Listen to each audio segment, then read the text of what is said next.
میرے پیارے دوستوں اور ساتھیوں، حضور صلی اللہ تعالی علیہ وسلم فرماتے ہیں کہ کچھ نمازیں جو ہیں وہ منہ پر مار کر پھینک دی جائیں گی. جیسے رکوع سے کھڑا ہونا ہے تو ایک بار اتنا کھڑا ہونا ہے اس وقت کہ ایک دفعہ سبحان اللہ کہہ سکیں، اور رکوع سے اگر سیدھا سجدے میں چلے گئے تو نماز نہیں ہوگی، یا رکوع سے کھڑے ہوئے سیدھا چلے گئے سجدے میں، نماز فاسد ہو جائے گی. اور ایک سجدہ کرنے کے بعد پھر بیٹھنا ہے اتنا کہ سبحان اللہ ایک دفعہ کہہ سکیں. یہ نہیں ہے کہ پورا بیٹھے ہی نہیں پھر سجدے میں چلے گئے، نماز فاسد ہو جائے گی. بہت سے لوگ اس حقیقت کو مانتے نہیں ہیں. اللہ تبارک تعالیٰ جیسی عبادت چاہتے ہیں ویسا ہم نہیں کر سکتے. حضور صلی اللہ تعالی علیہ وسلم ہر نماز ختم ہونے کے بعد 3 بار استغفر اللہ فرماتے تھے. 3 بار اے اللہ معاف فرما دیجئے، اے اللہ معاف فرما دیجئے، اے اللہ معاف فرما دیجئے. حضرت والا دامت برکاتہم فرماتے ہیں کہ بھائی حضور صلی اللہ تعالی وسلم تو معصوم ہیں، انبیاء کے سردار ہیں، نماز جیسی عبادت ہے، پھر استغفار کس چیز کا؟ استغفار اس چیز کا کہ اے اللہ جتنا آپ کا حق ہونا چاہیے اتنا حق نبی سے بھی ادا نہیں ہو سکا. نماز ورزش نہیں ہے، یہ اللہ کے سامنے کھڑا ہونا ہے. وضو کے بارے میں بہت سے لوگ انگلیوں کا خلال نہیں کرتے، ہر یہاں سے شروع کرنا ہے، انگلی کا خلال کرنا ہے. حضور صلی اللہ تعالی علیہ وسلم فرماتے ہیں جو انگلی کا خلال نہیں کرتا قیامت کے دن دوزخ کی آگ خلال کرے گی اس کو. اصل میں جو دین کو مذاق سمجھے گا یا سر پر بوجھ سمجھے گا تو اس نے بوجھ اتار دیا. لیکن اللہ کے جو عاشق ہوتے ہیں وہ عبادت کرنے کے بعد اللہ سے معافی مانگتے ہیں کہ اللہ معاف فرما دیجئے، آپ کے مزاج کے مطابق، آپ کے حق کے مطابق مجھ سے عبادت نہیں ہو سکی.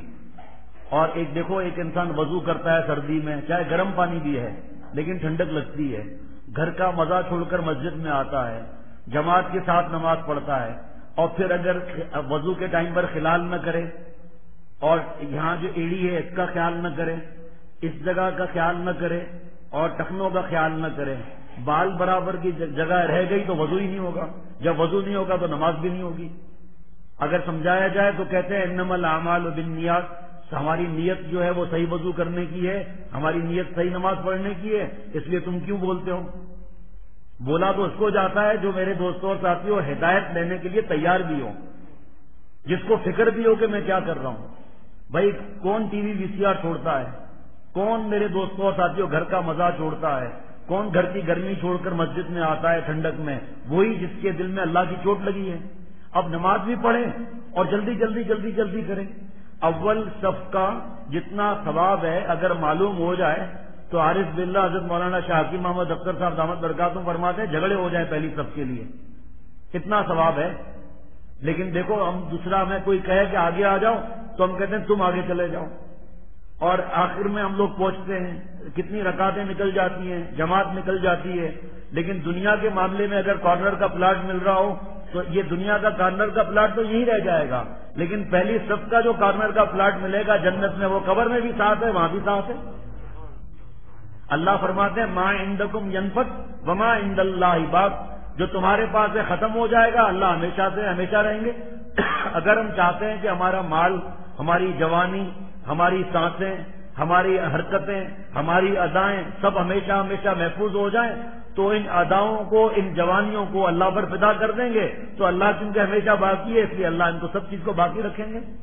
ہماری نمازیں کیسی ہیں؟ ہم نماز میں جو پڑھتے ہیں سورہ فاتحہ اور جو سورت پڑھتے ہیں وہ کسی قاری صاحب کو سنوائی؟ اس میں کتنی غلطیاں ہیں. الحمدللہ رب العالمین، الحمد ہا یہاں سے تو ترجمہ ہوگا کہ تمام تعریف اللہ کے لیے ہے، اور اگر یہاں سے ہاں نکل گیا سینے سے تو ترجمہ الٹ ہو جائے گا. حضرت مولانا مظہر صاحب دامت برکاتہم سے سنا کہ حضرت مولانا مظہر صاحب دامت برکاتہم نے فرمایا کہ اب ترجمہ الٹ ہو جائے گا کہ نعوذ باللہ تمام نقائص اللہ کے لیے ہیں. لیکن ہم اپنا قرآن پاک صحیح نہیں کرتے، فکر نہیں ہوتی. میں عرض جیسے بیان شروع ہوا تو میں نے کیا عرض کیا تھا کہ نماز ہماری کیسی ہے. کسی مولانا سے نماز سیکھی؟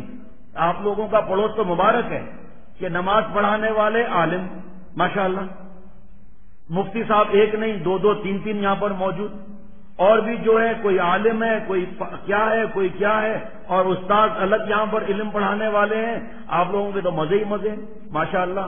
لیکن ارادہ چاہیے، شیخ پینے کا ارادہ تو کریں، حوض کوثر سے منگا لی جائے گی۔ پوچھیں، پتا کریں کہ کتنا جھکنا ہے کھڑے ہونے کی حالت میں، پیروں کی سمت کیسی ہوگی۔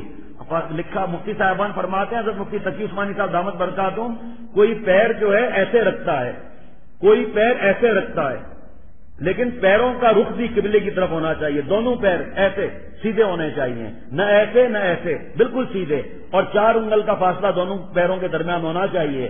اگر کسی کی مجبوری ہے، تھوڑا وزن زیادہ ہے تو اور پھیلا سکتا ہے، لیکن اس صورت میں بھی پیر اس طرح رہیں گے۔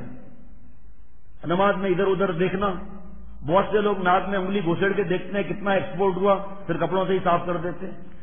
اور کچھ لوگ ایسے نماز میں بیٹھتے ہیں کہ لگتا ہے کہ نماز میں ہے ہی نہیں، کبھی داڑھی کو ایسے کر رہے ہیں، بہت سے لوگ مونچھوں کو تاؤ دیتے ہیں جیسے اللہ کو مونچھیں دکھا رہے ہیں، فرشتوں کو کیا تڑی لگا رہے ہیں، پتہ نہیں کیا ہے، ایسے ایسے کر، بلکہ دونوں ہاتھوں سے، اور نماز ہی چلی گئی۔